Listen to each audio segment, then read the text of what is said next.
interesting about Something very interesting about Lutuv that I really like is that it's a verb final language. So if you want to say I swim, it'd be dana izu, and zu is swim, and it's a verb that comes at the end of the sentence. Something that I enjoyed learning about Lutuv was the homophony between words that sound the same but mean different things. So like ning for eat and ning for sun. Oh, thank you. Something I really like or find really interesting about Lutuv is the fact that it has voiceless nasals. So like me in like ahmon, for example, to sleep, and ne in and. I really like the negation system that Lutuv has. So lots of different words that you have to say no or not. Like you might say vang or vaang for first person. You might say vu for third person, or sometimes you say li or ka for like special cases. And I think that's awesome. That's not in any other language I've studied. I really enjoyed learning about the morpheme segmentation in like verbal agreement markers. So like we see like ima, where the e is representing the first person part of the agreement marker, and then ma is the plural marker. And we can see that kind of conjugating across the board.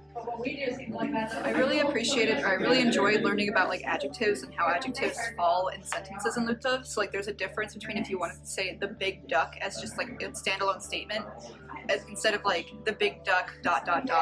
So like alepa zape is like the big duck period, whereas Zalpe lepa is like the big duck, but then you want to carry the sentence forward. Oh, I didn't know that. Oh yeah, there you go. You can put that. Alright, thank you guys. Thank you. Daniel, can you tell us something cool about Lutuv?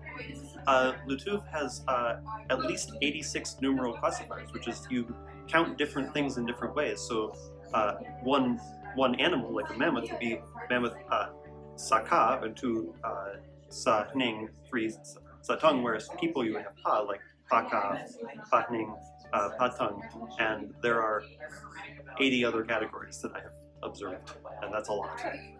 Thank you. So one of my favorite words is papapa, which means flour, and sechul momo, which means cooked rice. And I love that because sechul by itself just means rice, uncooked, and then sechul momo means cooked rice. One of our favorite words is Yeah.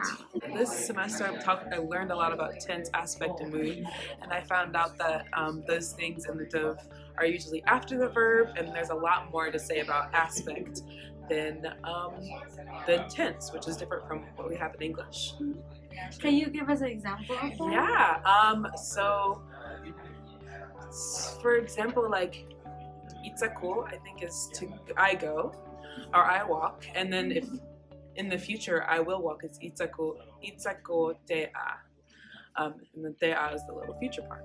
So my favorite thing that I learned this semester is about the nominalizer tuv in Lutuv.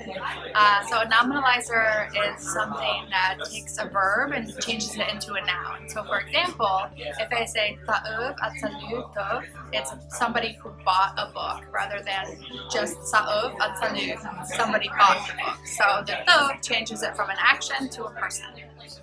So Lutuv has 6 high vowels, and high vowels are vowels that are produced with the tongue relatively high in the mouth, like E or U in English. But Lutuv actually has 6 of them, so they have vowels that sound kind of like E, U, U, and U. And if we're right about that analysis, Lutuv is the first documented language in the world to have 6 high vowels like this. And actually, there are even more vowels, because Lutuv also has 4 vowels that are called diphthongs, where the vowel starts high up and then moves to another place, like ie or uo.